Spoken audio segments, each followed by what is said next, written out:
and welcome to another Rebound episode of Baranov TV, designed to help your business come through coronavirus as strongly as possible. Now, given everything that's going on in the economy at the moment, coming out of lockdown and with the uncertainty that's around, it's really important that we all maximise the potential in any lead that we get. It's really important that if you get to the point where you make your phone ring or you receive an inquiry, that you're making the most from it. Now, our phone supplier published some stats recently, and they said that according to Google, 63% of people complete their purchase offline once they've done their research online, which basically means they want to speak to somebody and they want to make sure that their research actually holds up. So quite often they'll just double check some of the facts or figures that they found out before they actually make that purchase decision.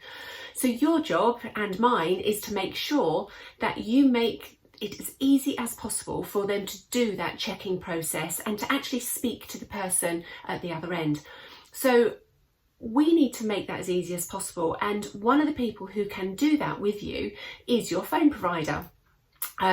You can make really good use of your phone and your phone system to make sure that you are maximising every lead that you get, and from there you can also set up some processes internally to make sure that you're maximising the return and the conversion of every lead that comes into your business. So following on from the Google stat, there are some quite powerful stats behind the effect of how quickly you can get back to somebody if you can't immediately take their call. So if you answer the phone and get to speak to somebody the first time they ring, on the first time the phone actually rings, you can get up to an 83% conversion rate. If you don't respond to that initial call, but you call them back really quickly, so within 10 minutes, that conversion rate drops, but it only drops to 73%, so it's only dropped by 10%. If you don't respond until 90 minutes, that drops to 57%, so almost half of those leads will be lost. If you don't respond within 4 hours, that drops down to 45%. And if it goes longer than 4 hours, then your conversion rate could be as low as 17%. So all of the effort, all of the marketing and everything else that you've put in to get that phone to ring, if you don't respond to that inquiry and you don't get back to them quickly enough, longer than 4 hours, which realistically isn't that long, your conversion rate will plummet to 17%. So there are essentially 3 golden rules for maximising your conversions from an incoming call. So the first one is answer the phone straight off. That obviously is the ideal world. The second rule is if you can't answer that call immediately, then make sure that you get back to them as soon as possible. And the third one is to systemize the follow-up of that inquiry to make sure that you are as closely as possible going from the initial call to a sale at the end of it without missing any of the opportunities along the way. So let's look at each of those rules in turn. The first one, obviously, make sure that you are answering those calls. Make sure that using your phone system and the reports potentially that phone system will be giving you, make sure that you are actually answering all of your calls, because unless you actually use those reports, you won't necessarily know if you're missing any incoming calls. So what you want to do is make sure that you are actually answering all of those calls and that you've got enough resources to answer those calls at your peak times. So it could be that, 10 o'clock in the morning is your busiest period. Well, if your phones are all busy at 10 o'clock, checking your reports is the only way you'll know if you've got any overflow that you could be losing.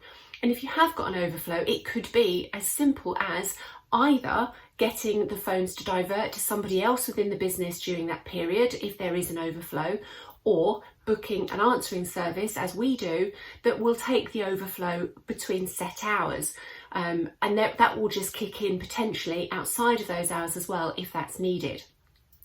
So it could be an answering service, check your resources, and potentially call diver if it's busy. Get it to go straight to an answer phone or a voicemail, just so that it isn't lost entirely. If you do have an answering service, and we use Verbatim, who I will link to down below, they are brilliant. We have it set up so that if they do take a call for us, if we're both busy, they will immediately send us an email and send us a text, the details of the caller that we haven't been able to speak to. That text comes through to our watches, so we know that we've got a call to return as soon as we are free and able to do so. Obviously it also goes to email, so we can pick that up on the iPhones or on the Macs, wherever we may be. So it just means that we do not miss that call and we can call back as soon as possible. Once you have actually followed up as quickly as possible and got back to that caller, the imperative thing is to make sure that your follow-up process is so robust that you know that it's going to happen. So whether that's you doing it or somebody else within your business doing it, you know that nothing's going to get lost. So you need to make sure that you are actually recording all of those leads.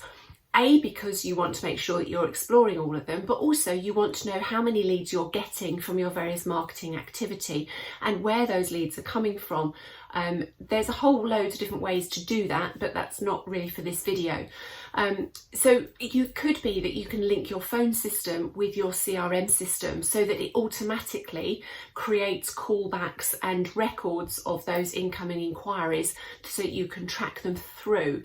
It could be that you use something like Trello and every inquiry gets set up on Trello so it then follows through your system. Also think about having call recording, because regardless of how methodical you are taking notes when you're having those initial calls, if you've got a call recording to go back to, you'll be absolutely sure what was said. It also gives you the opportunity to double check, if you're not doing those calls, the people who are doing them, that they're handling them in the way that you would want them handled, and make sure that that's as effective and efficient and polite as you might like it to be.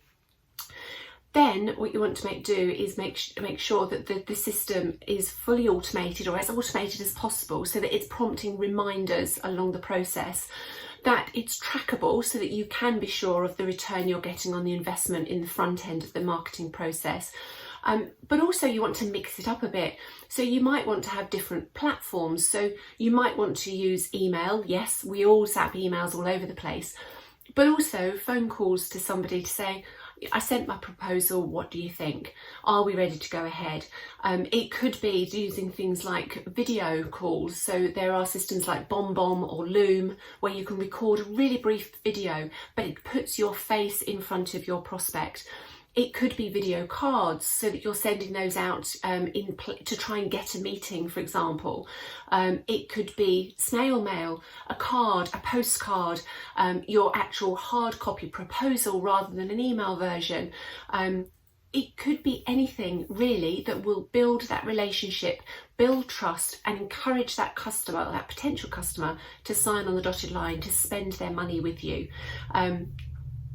Think about the different stages that you want your customer journey to incorporate, the different pieces of information that you might want to include in there along the way. So it could be things about the benefits of working with you, and build into your process an example of how that might make them feel, because we all buy people and we want to build that trust.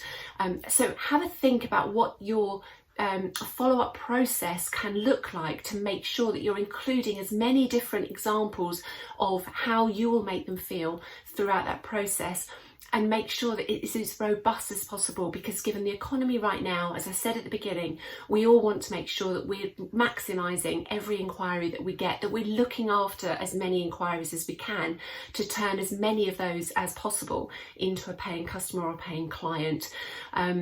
I'll leave you with that thought. If you want to discuss any of that, then please do get in touch.